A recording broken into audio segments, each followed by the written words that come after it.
Welcome back, everybody. Hope everyone is doing well. My name is Jason. I'll be your host on this CFL talk show, Hussey's Huddle. In this video, we recap Week 3 of the 2022 CFL season. Very exciting week. But really quickly before we get started, if you want to support the channel, the best way to do it is by hitting the like button and subscribing to Hussey's Huddle for more CFL content just like this. I greatly appreciate any support you can give me.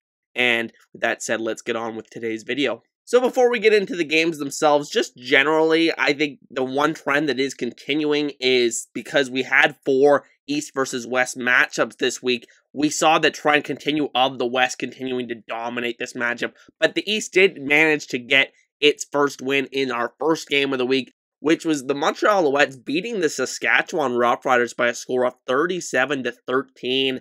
And this was just over really from the opening kickoff. Chandler Worthy was excellent in this game for the Montreala Alouettes. He really was a difference maker as a return man and making Toronto look silly for letting him go. But ultimately, we'll start with the losers for all of these games, then finish on a bright note for all these games. So starting with Saskatchewan first, and obviously you have to start with how much they felt the loss of Dan Clark in this game.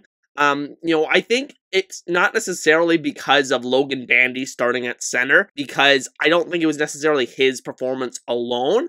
I think it was more communications issues, because we saw guys just coming free off the edge or free right through the middle of that offensive line, and that resulted in 8 sacks for the Montreala Alouettes versus this Rough Riders offensive line. So, very disappointing effort from the offensive line for the Rough Riders. They're clearly trying to figure out some issues that they have there with the loss of Clark. And Clark has been just an anchor there for such a long time. It's understandable why they struggled. So I don't expect them to play that bad going forward, but it's going to be very interesting to see how they bounce back. And then another thing about this game, I think the key point is the injury to Shaq Evans, wide receiver for the Rough Riders, who I think is very, very important for Cody Fajardo. Really unlocks the deep ball for Cody Fajardo. I think he is by far their most trusted receiver, or Fajardo's most trusted receiver. You talk about Duke Williams as probably the best player on this offense, but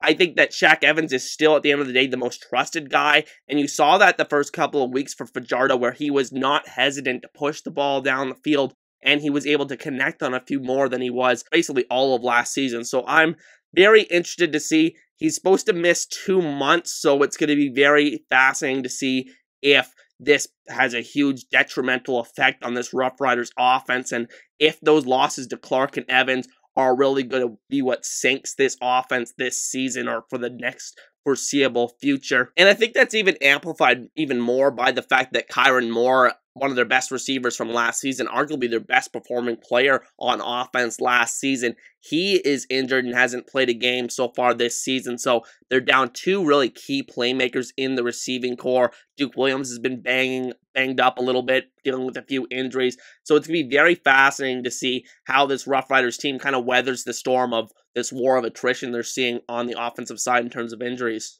And then on the Montreal side of things, you got to just say this was just a desperately needed win, and they really put the exclamation point on this game from the very jump. Like I said, Chandler Worthy was such a playmaker in this one. Kick return touchdown on the opening play, and he also had a punt return touchdown that was called back due to a flag. Had a couple of really good other returns as well. So that's my first takeaway, is that Chandler Worthy has been a really good addition for the Alouettes, surprisingly, after being a guy that's in and off the roster with Toronto the past couple of years. I've always kind of liked his game when he's been in there, but ultimately he's just been a guy that has been on and off of roster. Maybe he's finally found a permanent home here with the Alouettes. And then my other takeaway for the Alouettes in this game is that they have the most underrated defensive line in the CFL. I feel like people don't really talk about them. We talk about Saskatchewan, we talk about Hamilton, Winnipeg, all these great defensive lines, and guys like, the guys they have over there in Toronto as well with Jared Davis and Sean Oakman. But they have a lot of names on this Montreal Alouettes defensive line. And as I was mentioning in my roster review, it's basically reconstructing the 2019 Edmonton Elks offensive line, defensive line, because you got guys like Armando Sewell, Mike Moore, who they traded for this offseason, very underrated trade, and then Nick Usher, who was a breakout guy in 2019 as well, coming off the edge. So you got those three guys that are very familiar in playing with each other, and I think it really shows. You saw how they kind of take control of the game against Toronto in week 2. I thought they played pretty well against Calgary in week 1 as well. And then they really just took control of this game from the jump. Again, 8 sacks. And I think a lot of that, again, was due to Saskatchewan having some breakdowns. But this is a very, very good defensive line that has a lot of recognizable names and star players. And I'm very excited to see how they continue to play this season. Now looking at Friday night football between the Hamilton Tiger Cats and the Winnipeg Blue Bombers, where Winnipeg won the game 26-12. Hamilton unable to get into the end zone in this one. And that was really just their Achilles heel. And Winnipeg's defense once again showing that they are very difficult to score against. They're pretty easy to move the ball against, relatively speaking, compared to how hard it is to score touchdowns against them. They really just clamp down in the red zone. So, we'll start with the Hamilton perspective first. And what I'll say about this team, and I'm not going to say they're done. They're 0-3, and that may seem like, you're basically on life support, but this is the CFL. You have a very weak East Division, so it's definitely not over for the Tiger Cats. But what I will say is they're going nowhere until they fix this offensive line. You got guys like Kay Okafor and Jesse Gibbons still starting for this team. They're just not very good players, especially on the interior. They're not providing any push up front. You have a rookie at left tackle, and I thought Tyron Riley, the rookie they have at left tackle, actually has played pretty well the past couple of weeks, but you're not going to win that matchup when you're matched up against Willie Jefferson, Jackson, Jeffcoat on the other side. So, I think that was really their Achilles heel in this game because they can't run the ball. They can't drop back and pass in these, obvious passing situations. And with Dane Evans being a relatively pocket passing kind of guy, I think that is really a huge detriment to this team right now. And I think they can figure it out. I think they have enough playmakers on the outside. And generally speaking, this team plays better at home on the offensive line. We saw that week 2, even though the meltdown, obviously, versus Calgary. But these are the issues. That is the main issue that this team has to solve going forward, honestly. And I just don't know how they're going to do it, frankly. They've lost a lot of talent the past couple of years in free agency. Darius Sirocco leaving this offseason to go to Ottawa. He was a very key guy for them on the interior at center and right guard the past couple of years. And then, Chris Van Zyl at right tackle, he's been a little bit iffy the last couple of weeks, so I'm very interested to see what they do and what changes they make to this offensive line. You also had Brandon Revenberg missing his first game in, forever in this game. That really hurt. They had to start Okafor in his place, and that was obviously a gigantic downgrade. So I'm very interested to see how this unit does when they get healthy. They also swung a trade just after the game on Saturday night for Colin Kelly. He's a right tackle from Edmonton, 6-year CFL vet.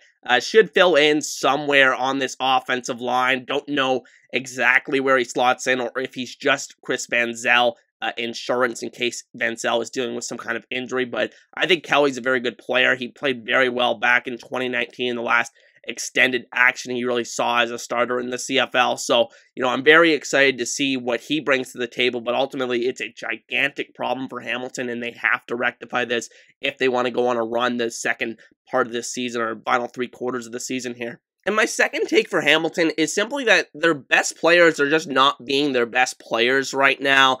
I just hard to put a finger on it. I don't think they're playing abjectly terrible like some people will have you believe. Obviously, not ideal to start 0-3, but they've been in basically all of these games, and I think the big thing is that their star players just aren't coming up with the big plays when they need it most. They're not getting that key sack, that key pressure in the key situations. They're giving up big plays when offenses are backed up towards their own goalposts. You saw that a couple of times in this game in the past couple of weeks when you had a chance to really, force them to kick out of their own end zone or give up a safety.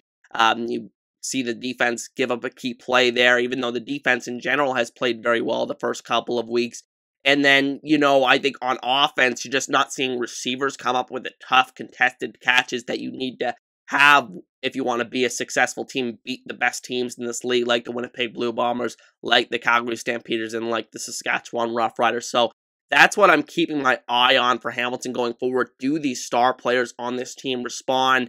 And I think they could do it. It's just about, really just bringing it on game day and coming down with those, key players. Your best players have to be your best players, and Hamilton's best players have not been that so far this season. And then on the Winnipeg side of things, we'll start with the offensive line, which was missing Michael Couture, their star center, in this one for the first game of, I think he's on the 6-game injured list. And they looked a little bit shaky in pass protection. Again, they're not really generating very many yards in the ground game. Not many easy yards like they have in years past. And that is a bit of a concern for Winnipeg, in my opinion, just because of how much they like to run the ball. I think that could get better going forward, but they're dealing with a lot of new pieces on that offensive line. Obviously, that left guard position, you have Jeff Gray, former first-round pick, but he's definitely a downgrade from Drew Desjardins that they lost to the NFL this season. And then Michael Couture, like I mentioned, at center, missing, I believe he's on the 6-game injured list. It's going to be very interesting to see how they weather those losses. They don't have a ton of depth there.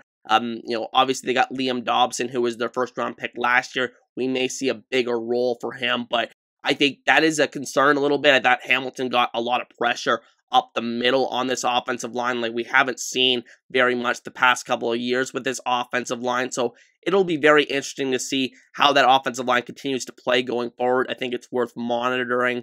And then I want to also mention the Nick Dembski injury. Don't know the extent of this yet. I haven't really looked too far into it, but if he misses any significant time, it's going to really hurt this offense because he's kind of just that do-it-all threat for this offense. You can place him basically anywhere along the formation and use him in motion. And he's just a really key guy for this team. And maybe they start another American at receiver and start a Canadian elsewhere in his absence. But maybe they start Brandon O'Leary-Orange, which I believe is their only other Canadian receiver on the roster other than Drew Wolitarsky right now. So it's going to be very interesting to see what they decide to do with that ratio situation in Dembski's absence if he misses significant time here. But he's just such a unique player. It's just really hard to replace him in any, good way, basically. So I'm very interested to see how this team navigates this loss. I think it could be a big one for Winnipeg. And then my last thing is this defense finally played like we know they can. This was the first display of just, dominance, especially late in this game. In the second half, they just really put the clamps down, and their defensive line just really went to work against this very outmatched Hamilton defensive line. I thought that their secondary played very, very well. Guys like Winston Rose, Dietrich Nichols, all those guys back there in the secondary really locking it down, especially Dietrich Nichols. I think he held Tim White to a very, very small game. Braylon Addison as well did not have a very good day as well. So I thought Winnipeg's defense was excellent in this game, and they're back to their old selves that we knew last season. Now moving on to Saturday's game between the Calgary Stampeders and the Edmonton Elks, with Calgary coming out with a 30-23 victory. And the Elks were very competitive in this game, and we'll start with them. You just have to be encouraged with what you've seen the past couple of weeks. Obviously, after the terrible showing against the BC Lions in Week 1, it was hard to be down, or easy to be down on this team. But the last couple of weeks, they've shown major improvements. You got to remember, there's actually so much turnover with this roster right now. They're still tinkering with so many players. And honestly, that's why I don't really have too many takeaways from a roster perspective, because some of these players are still learning their way to fit in the CFL. We don't know if they're going to start this week, or we don't know if they're going to start next week. It's going to be very interesting to see where, this depth chart continues to slot in for the Elks. It's always an interesting reveal every week. Players that played at wide receiver are starting at safety and vice versa. So it's very interesting to look at what the Elks are doing, but clearly you're starting to see some improvement here from the first couple of weeks of the season.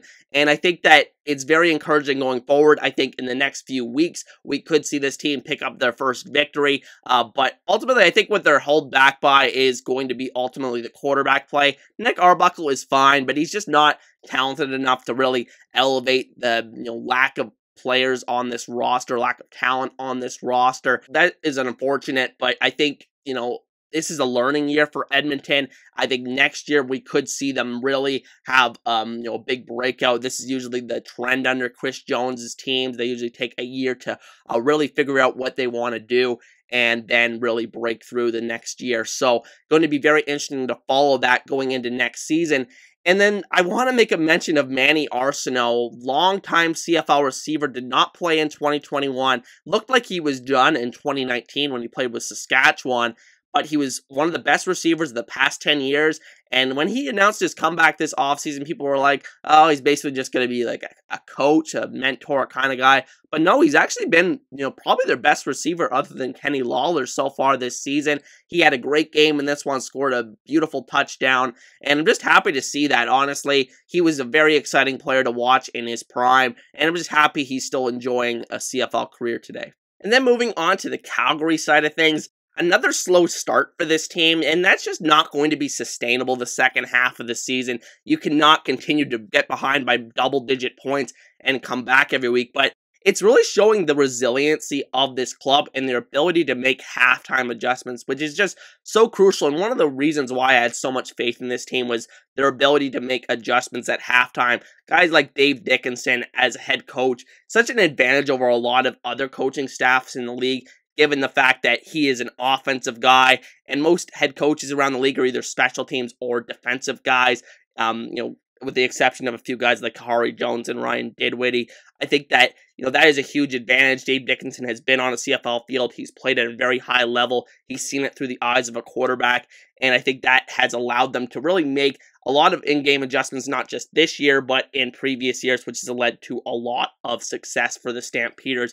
But again, you cannot continue to, start out this poorly. I don't expect that to continue going forward with this team. I think we're going to see a different team coming out of the bye week, not next week, but the week after. And it's going to be very interesting to see how this Stampeders now at 3-0 continue to play. And then I think a big takeaway from this one is Bo Levi Mitchell back. I think, after that game against Hamilton, I think people were raising that question, but now we have another sample size of him playing very well. This is one of the best games we've seen him play in a very long time, start to finish.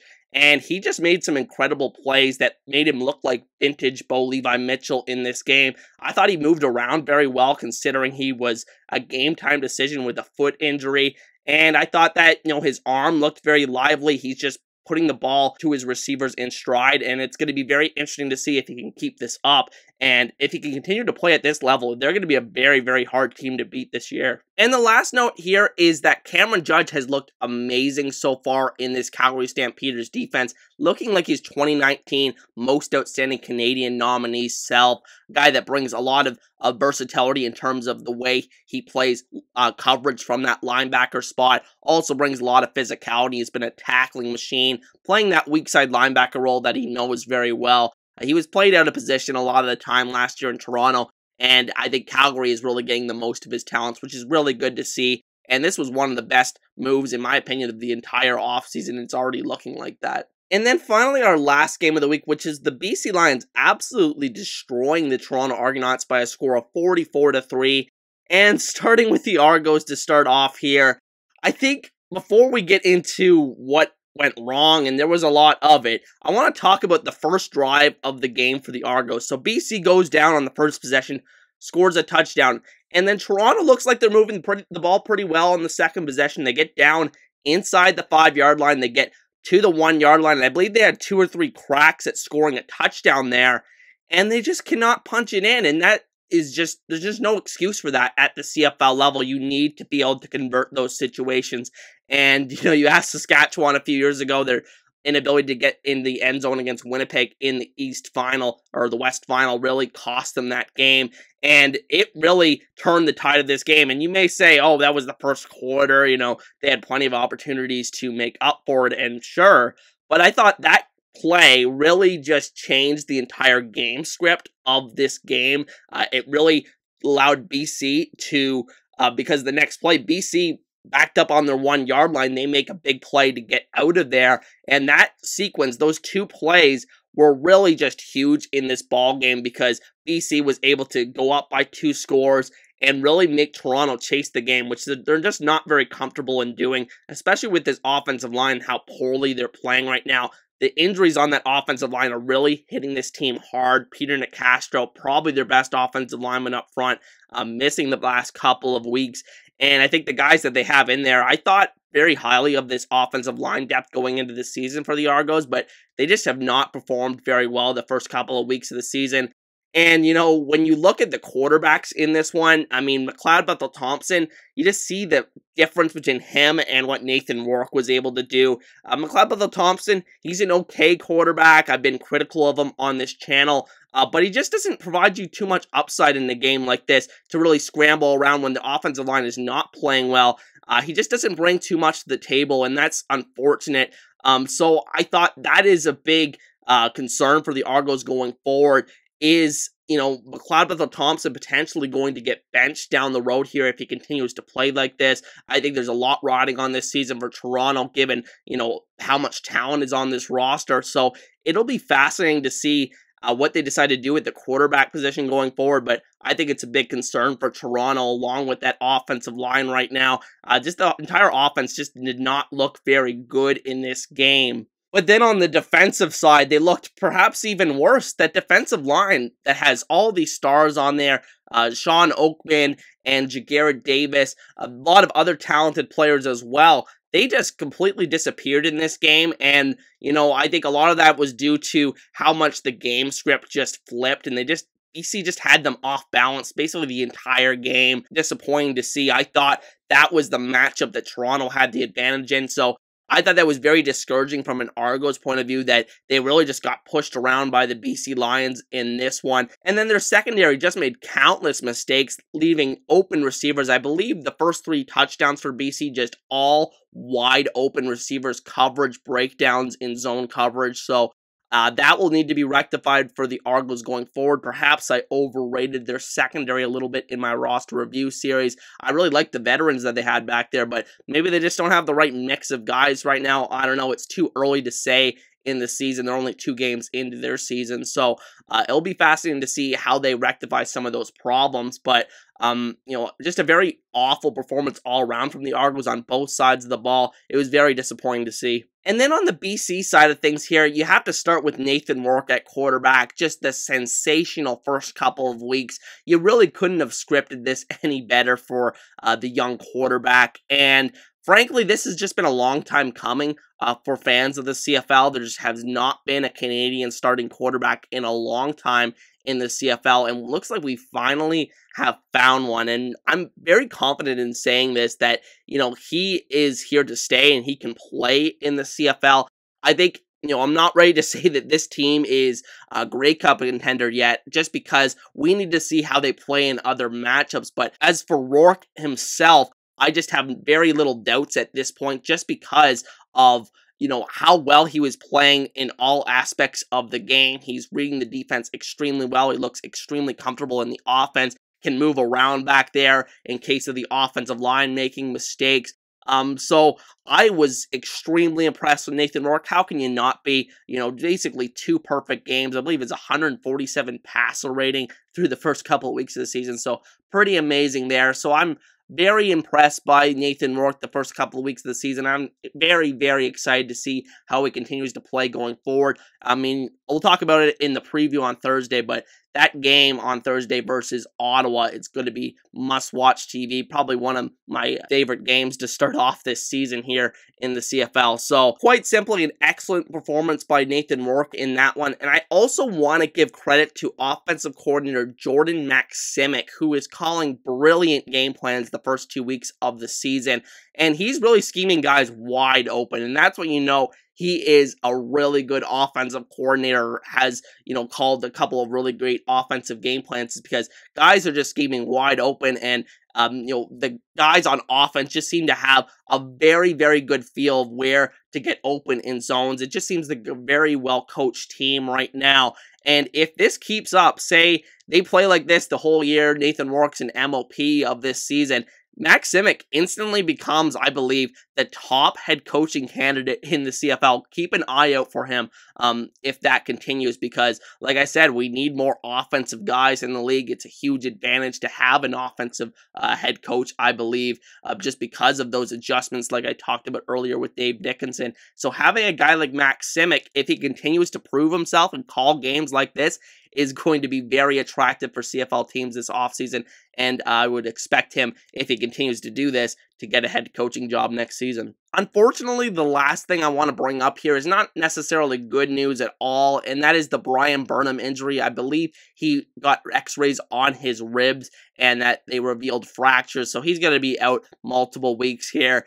And, you know, everybody has watched my channel for a while, knows I love Burnham. He's one of my favorite receivers in the CFL. Just brings so much all-around skill set to the table and allows other guys to fill in more niche roles in this receiving core. So it's going to be very fascinating to see how this offense operates without him. But I do like a lot of the playmakers that they have there. Guys like Keon Hatcher are really stepping up this season for BC. So I'm very interested to see how they perform without Burnham. Obviously, you have Lucky Whitehead there, who's a superstar in his own right. But nevertheless, it's going to be very interesting to see how they deal with the loss of Burnham over the next couple of weeks here. But that is going to be the end of today's video, ladies and gentlemen, and I want to thank each and every one of you for watching. Once again, my name is Jason. If you want to support the channel, as always, the best way to do it is by hitting the like button and subscribing to Hussey's Huddle for more CFL content just like this. I greatly appreciate it, everybody. And with that said, be sure to let me know in the comments section what you thought of Week 3 of the 2022 CFL season.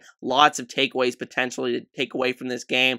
And with that said, I hope everyone has a great day, and I'll see you guys next time. Peace.